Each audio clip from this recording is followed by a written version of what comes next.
ನಮಸ್ಕಾರ. ಬಿಲ್ಲು ಬಾಣ 80,000 ವರ್ಷಗಳ ಚರಿತ್ರೆ. ಮಾನವನ ಹೊರತಾಗಿ ಇತರ ಎಲ್ಲ ಪ್ರಾಣಿಗಳು ಅಪಾಯದಿಂದ ತಮ್ಮನ್ನು ಕಾಪಾಡಿಕೊಳ್ಳೋದಕ್ಕೆ ವಿಕಸನದ ಹಾದಿನಲ್ಲಿ ಪಡೆದುಕೊಂಡಂಥ ತಮ್ಮ ವಿಶೇಷ ಸಾಮರ್ಥ್ಯಗಳನ್ನ ಬಳಸ್ಕೊಳ್ತವೆ.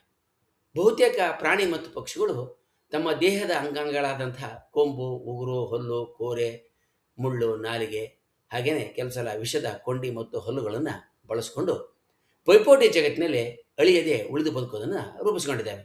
ಆದ್ದರಿಂದ ಅವು ಯಾವಾಗಲೂ ದೈಹಿಕವಾಗಿಯೇ ಇನ್ನೊಂದು ಪ್ರಾಣಿಯನ್ನು ಎದುರಿಸ್ತವೆ.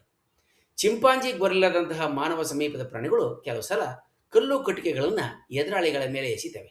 ಆದರೆ ದೊಡ್ಡ ಮೆದುಳನ್ನು ಹೊಂದಿರುವ ಮಾನವ ಸಲಕರಣೆಗಳನ್ನು ತಯಾರಿಸೋದಕ್ಕೆ ತೊಡಗಿದ ನಂತರ ಆತ ತನ್ನನ್ನು ತಾನು ಕಾಪಾಡಿಕೊಳ್ಳೋದಕ್ಕೆ ಬೇರೆ ಬೇರೆ ಮಾರ್ಗಗಳನ್ನು, ದಾರಿಗಳನ್ನ ಕಂಡುಕೊಂಡ. ಕಟ್ಟಿಗೆ ಬಳಸೋದು, ಕಲ್ಲು ಎಸೆಯೋದು ಆತನ ಮುಖ್ಯ ರಕ್ಷಣೆಯ ಸಾಧನಗಳು ಆದವು. ಕಟ್ಟಿಗೆಯಿಂದ ಇತರ ಪ್ರಾಣಿಗಳನ್ನ ಹೊಡೆಯೋದಕ್ಕೆ ಹೋದರೆ ಅವು ಮೇಲೆ ಎರಗುವ ಎಲ್ಲ ಸಾಧ್ಯತೆಗಳು ಇರ್ತವೆ. ಇದಕ್ಕಿಂತ ಕಲ್ಲನ್ನು ಎಸೆಯೋದು ದೂರದಿಂದ ಮಾಡುವ ಸುಲಭವಾದಂಥ ರಕ್ಷಣೆಯ ದಾರಿ. ಆದರೆ ಕಲ್ಲನ್ನು ಸರಿಯಾದ ಗುರಿಯ ಕಡೆಗೆ ಎಸೆದಾಗ ಹೆಚ್ಚಿನ ನಿಯಂತ್ರಣ ಇರೋದಿಲ್ಲ. ಉಪಕರಣಗಳನ್ನು ತಯಾರಿಸೋದನ್ನು ಕಲಿತಿದ್ದಂಥ ಮಾನವ ಬಿಲ್ಲು ಬಾಣಗಳ ಬಳಕೆ ಕಲ್ಲಿನ ಯುಗದ ಮಾನವನಿಂದ ಸಂಭವಿಸಿತು ಅಂತ ಪುರಾತತ್ವ ಸಾಕ್ಷಿಗಳು ಸೂಚಿಸುತ್ತವೆ. ಸುಮಾರು 60,000ದಿಂದ 70,000 ವರ್ಷಗಳ ಹಿಂದೆ ಆಫ್ರಿಕಾದ ಮಾನವರು ಸಣ್ಣ ಕಲ್ಲಿನ ಬಾಣದ ತೆಲೆಗಳನ್ನು ತಯಾರಿಸಿ ಅದನ್ನು ಮರದ ಕಡ್ಡಿಗಳಿಗೆ ಅಂಟಿಸಿ ಬೇಟೆಗೆ ಬಳಸ್ತಾ ಇದ್ರು. ನಂತರ ಬಿಲ್ಲು ಎನ್ನುವ ಬಾಗುವ ಮರದ ದಂಡವನ್ನು ಕಂಡಿಡಿದಾಗ ಬಾಣವನ್ನು ದೂರಕ್ಕೆ ಹಾಗೂ ಹೆಚ್ಚು ವೇಗದಲ್ಲಿ ಎಚ್ಚತಕ್ಕಂಥ ಸಾಮರ್ಥ್ಯ ದೊರಕಿತು. ಬಿಲ್ಲುಗಳ ಇತಿಹಾಸ 80,000 ವರ್ಷಗಳ ಹಿಂದಕ್ಕೆ ಸಾಗ್ತಿದೆ. ಬಿಲ್ಲು ಬಾಣಗಳ ತವರಿನಲ್ಲೇ ಆಫ್ರಿಕಾ ಅಂತೀಗ ಗೊತ್ತಾಗುತ್ತೆ. ಆಫ್ರಿಕಾದಲ್ಲಿ 70ರಿಂದ 80,000 ವರ್ಷಗಳ ಹಿಂದೆ ಈಗ ನಮಗೆ ತಿಳಿದಿರತಕ್ಕಂಥ ಅತ್ಯಂತ ಹಳೆಯ ಬಾಣದ ತುದಿಗಳು ದಕ್ಷಿಣ ಆಫ್ರಿಕಾದ ಸಿಬಿಡು ಗುಹೆಯಲ್ಲಿ ದೊರಕಿದ್ದಾವೆ. ಈ ಗುಹೆಯಲ್ಲಿ ದಕ್ಕಿರತಕ್ಕಂಥ ಪಳೆಯುಳಿಕೆ ಕಾಲವನ್ನು 70,000 ವರ್ಷಗಳಂತ ಅಂದಾಜು ಮಾಡಲಾಗಿದೆ. ಹಾಗೆಯೇ ಪಿನಾಕಲ್ ಪಾಯಿಂಟ್ನಲ್ಲಿ 71,000 ವರ್ಷಗಳ ಹಿಂದಿನ ಬಿಲ್ಲು ಬಾಣಗಳು ಕಂಡುಬಂದಿದ್ದಾವೆ. ಉಜ್ಬೇಕಿಸ್ತಾನದ ಓಬಿ ರಕ್ಮತ್ ಗುರ್ಟೋದಲ್ಲಿ ಇತ್ತೀಚೆಗೆ ನಡೆಸಿದಂಥ ಸಂಶೋಧನೆಗಳಲ್ಲಿ 80 ವರ್ಷಗಳಷ್ಟು ಹಳೆಯ ಬಿಲ್ಲು ಬಾಣದ ತಂತ್ರಜ್ಞಾನ ಪತ್ತೆಯಾಗೈತೆ. ಯುರೋಪಿನಲ್ಲಿ 50,000 ವರ್ಷಗಳ ಹಿಂದೆ ಬಿಲ್ಲು ಬಾಣಗಳು ಈಗ ಪ್ರಾರಂಭ ಆಯಿತು.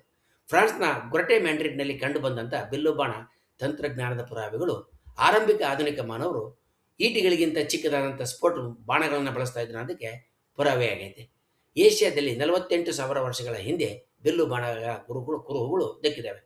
ಶ್ರೀಲಂಕಾದ ಪಾಹಿಯನ್ ಲೇನಾ ಗುಹೆಯಲ್ಲಿ ಕಂಡುಬಂದಂಥ ಮೂಳೆಯ ಸರಕುಗಳು ಆಫ್ರಿಕಾದವರೆಗೆ ಬಿಲ್ಲುಗಾರಿಕೆಯ ಆರಂಭ ಪುರಾವೆಗಳಲ್ಲಿ ಮೊದಲು ಕೆಲವು ಅಂತ ಪರಿಗಣಿಸಲಾಗಿದೆ. ಇವುಗಳು ಬಹುಶಃ ಸಣ್ಣ ಪ್ರಾಣಿಯನ್ನು ಬೇಟೆಯಾಡೋದಕ್ಕೆ ಬಳಸಲಾಗ್ತಾ ಇತ್ತು.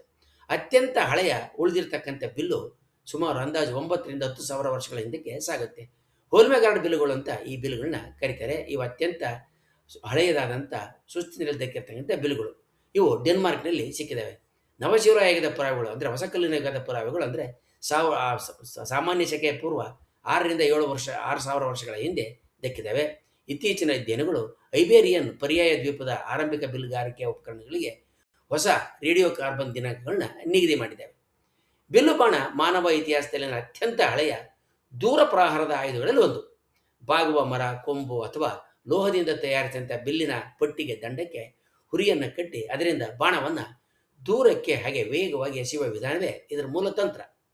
ಬಿಲ್ಲು ಬಾಗಿಸಬಹುದಾದಂಥ ಬಿದಿರು ಪಟ್ಟಿಯಂಥ ವಸ್ತು ಮತ್ತು ಬಾಗಿಸುವ ಬಲವನ್ನು ಸಮತೋಲನದಲ್ಲಿ ಇರಿಸೋದಕ್ಕೆ ಕೇವಲ ಸೆಳೆತದಲ್ಲಿರ್ತಕ್ಕಂಥ ಹಗ್ಗವನ್ನು ಅಂದರೆ ಓನ್ಲಿ ಟೆನ್ಷನ್ ಸ್ಥಿತಿಯಲ್ಲಿರ್ತಕ್ಕಂಥ ಹಗ್ಗದ ಹೆದೆಯನ್ನು ಹೊಂದಿರ್ತದೆ. ಬಾಣವನ್ನು ಹೆದೆಯ ಮೇಲೆ ಏರಿಸಿ ಮುಂದಿನ ಪಟ್ಟಿ ಬಾಗುವಂತೆ ಹಿಂದಕ್ಕೆ ಎಳೆದಾಗ ತೋಳಿನ ಬಲ ಹೆದೆಯ ಮೇಲೆ ಗಟ್ಟಿಯಾಗಿ ಹಿಡಿದ ಬಾಣದಲ್ಲಿ ಸೇರಿರ್ತದೆ. ಹಿಡಿತವನ್ನು ಬಿಡುಗಡೆ ಮಾಡಿದ ತಕ್ಷಣ ಈ ಬಲ ಬಾಣಕ್ಕೆ ವರ್ಗಾಂತರವಾಗಿ ವೇಗದಿಂದ ಅದು ಮುನ್ನುಗ್ಗುತ್ತೆ. ಬಾಣದ ಮುಂಭಾಗದಲ್ಲಿ ಕಲ್ಲು, ಎಲುಬು, ಕಂಚು ಅಥವಾ ಕಬ್ಬಿಣದ ತುದಿಯನ್ನು ಜೋಡಿಸುವಂಥದ್ದನ್ನು ಮಾನವ ಕಂಡುಕೊಂಡ. ಇದರಿಂದ ಗುರಿಯನ್ನು ಭೇದಿಸ್ತಕ್ಕಂಥ ಶಕ್ತಿ ಹೆಚ್ಚುತ್ತಾ ಇತ್ತು. ಮೊದಲಿಗೆ ಬಿಲ್ಲು ಬಾಣವನ್ನು ಬೇಟೆಗೆ ಮಾತ್ರ ಬಳಸಲಾಗ್ತಾ ಇತ್ತು. ನಂತರ ಇದು ಯುದ್ಧಗಳಲ್ಲಿ ಮುಖ್ಯವಾದಂಥ ಆಯುಧವಾಗಿ ಬದಲಾಯಿತು. ಸೈನಿಕರು ದೂರದಿಂದಲೇ ಹಗೆಯ ಮೇಲೆ ದಾಳಿಯನ್ನು ಮಾಡೋದಕ್ಕೆ ಬಿಲ್ಲು ಬಾಣಗಳನ್ನು ಬಳಸ್ತಾ ಇದ್ರು. ವಿಶೇಷವಾಗಿ ಕುದುರೆ ದಳ, ಕೋಟೆ ಯುದ್ಧಗಳಲ್ಲಿ ಮತ್ತು ಕಾಡಿನ ಪ್ರದೇಶಗಳ ಕಾಳಗಗಳಲ್ಲಿ ಇದು ಹೆಚ್ಚು ಪರಿಣಾಮಕಾರಿಯಾಗಿ ಕಂಡುಬಂತು. ತೋಪುಗಳು ಮತ್ತು ಬಂದೂಕುಗಳು ಬಂದ ನಂತರ ಯುದ್ಧಗಳಲ್ಲಿ ಇದರ ಬಳಕೆ ಕಡಿಮೆ ಆದರೂ ಕೂಡ ಬಿಲ್ಲು ಬಾಣ ಮಾನವನ ತಾಂತ್ರಿಕ ಚಾತುರ್ಯದ ಬಹಳ ಮುಖ್ಯವಾದ ಸಂಕೇತವಾಗಿ ಇತಿಹಾಸದಲ್ಲಿ ಉಳಿದೈತೆ ಮತ್ತು ದಾಖಲಿಸಲ್ಪಟ್ಟತೆ.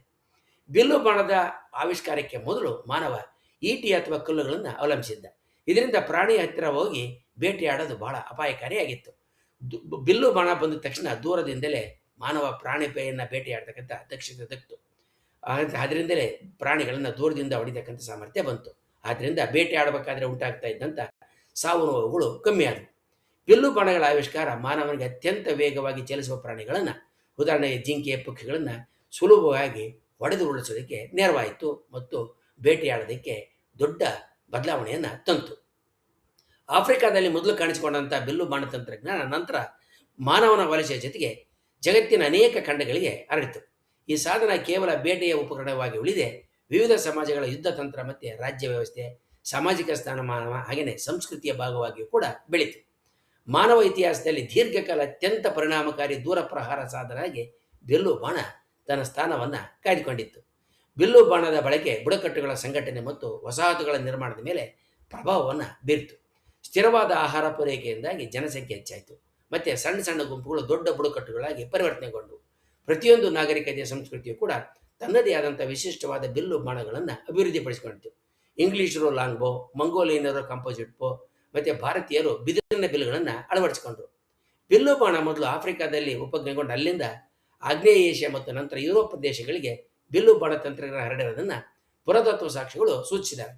ಮಧ್ಯಶಿಲಾ ಯುಗದಲ್ಲಿ ಸಣ್ಣ ಕಲ್ಲಿನ ಬಾಣತಲೆಗಳು ವಿವಿಧ ಪ್ರದೇಶಗಳಲ್ಲಿ ಕಾಣತೊಡಗುತ್ತವೆ. ಯುರೋಪಿನ ಕಾಡು ಪ್ರದೇಶಗಳಲ್ಲಿ ಜಿಂಕೆ, ಕಾಡು ಹಂದಿ ಮುಂತಾದ ಪ್ರಾಣಿಗಳನ್ನ ಬೇಟೆಯಾಡೋದಕ್ಕೆ ಬಿಲ್ಲು ಬಾಣ ಅತ್ಯಂತ ಸೂಕ್ತವಾದಂಥ ಸಾಧನ ಆಗಿರ್ತದೆ. ಹಿಮಯುಗದ ಕೊನೆಯ ಕಾಡಿನ ಪ್ರದೇಶಗಳಲ್ಲಿ ಹಿಮಯುಗದಲ್ಲಿ ಕೊನೆಯ ಕಾಡಿನ ಪ್ರದೇಶಗಳು ವಿಸ್ತಾರ ಆದಂತೆ ಹತ್ತಿರವಾಗಿ ಬೇಟೆಯಾಡೋದಕ್ಕಿಂತ ದೂರದಿಂದ ಬಾಣವನ್ನು ಹೊಡಿತಕ್ಕಂಥ ವಿಧಾನ ಹೆಚ್ಚು ಪರಿಣಾಮಕಾರಿ ಅಂತ ಅನಿಸ್ತು. ಪಶ್ಚಿಮ ಏಷ್ಯಾ ಮತ್ತು ಮೆಸೊಪೊಟೇಮಿಯಾ ಪ್ರದೇಶಗಳಲ್ಲಿ ಕೃಷಿ ಸಮಾಜಗಳ ಹುಟ್ಟೋದ್ರ ಜೊತೆಗೆ ಬಿಲ್ಲು ಬಾಣ ಕೂಡ ಯುದ್ಧೋಪಕರಣವಾಗಿ ಭಾರಿ ಬದಲಾವಣೆಯನ್ನು ಹೊಂದಿತು. ನಗರ ರಾಜ್ಯಗಳ ನಡುವೆ ನಡೆದಂಥ ತಿಕ್ಕಾಟಗಳಲ್ಲಿ ಸೈನಿಕರ ಜೊತೆಗೆ ಬಿಲ್ಲುಗಾರರು ಮುಖ್ಯವಾದಂಥ ಪಾತ್ರವನ್ನು ವಹಿಸ್ತಾ ಇದ್ದರು. ನಂತರ ರಥಯುದ್ಧದ ಕಾಲದಲ್ಲಿ ಕುದುರೆ ರಥದ ಮೇಲೆ ನಿಂತು ಬಾಣ ಹಾರಿಸ್ತಕ್ಕಂಥ ವಿಧಾನ ಬೆಳೆದು ಬಂತು. ಇದರಿಂದ ಚಲಿಸುವ ಯುದ್ಧ ತಂತ್ರಕ್ಕೆ ಹೊಸ ರೂಪ ದಕ್ಕಿತು. ಪ್ರಾಚೀನ ಈಜಿಪ್ಟ್ನಲ್ಲಿ ಬಿಲ್ಲು ಬಾಣಕ್ಕೆ ವಿಶೇಷವಾದ ಸ್ಥಾನ ಇತ್ತು. ಅಲ್ಲಿ ಸಾಮಾನ್ಯ ಮರಬಿಲ್ಲುಗಳ ಜೊತೆಗೆ ಪದರ ಪದರವಾಗಿ ಬೇರೆ ವಸ್ತುಗಳನ್ನು ಸೇರಿಸಿ ತಯಾರಿಸಿದ ಸಂಯುಕ್ತ ಬಿಲ್ಲುಗಳು ಕೂಡ ಬಳಕೆಯಲ್ಲಿದ್ದವು. ಮರ, ಕೊಂಬು ಮುಂತಾದವುಗಳನ್ನು ಸೇರಿಸಿ ಜೋಡಿಸಿ ತಯಾರಿಸಿದಂಥ ಈ ಬಿಲ್ಲುಗಳು ಹೆಚ್ಚು ಬಲಶಾಲಿಯಾಗಿದ್ದವು. ಈ ತಂತ್ರಜ್ಞಾನ ನಂತರ ಅಸ್ಸೀರಿಯರು, ಹಿತ್ತೈತರು ಮತ್ತು ಪರ್ಷಿಯನ್ನರು ಕೂಡ ವ್ಯಾಪಕವಾಗಿ ಹರಡಿತು. ಏಷ್ಯಾದ ವಿಶಾಲ ಹುಲ್ಲುಗಾವಲು ಪ್ರದೇಶಗಳಲ್ಲಿ ಬಿಲ್ಲು ಬಾಣ ಇನ್ನೊಂದು ಮಜಲನ್ನು ತಲುಪಿತು. ಕುದುರೆ ಮೇಲೆ ಕುಳಿತು ಬಾಣ ಹಾರಿಸುವ ಕೌಶಲ್ಯವನ್ನು ಮಧ್ಯ ಏಷ್ಯಾದ ಜನಾಂಗಗಳು ಅಸಾಧಾರಣ ಮಟ್ಟಕ್ಕೆ ಬೆಳೆಸಿದವು.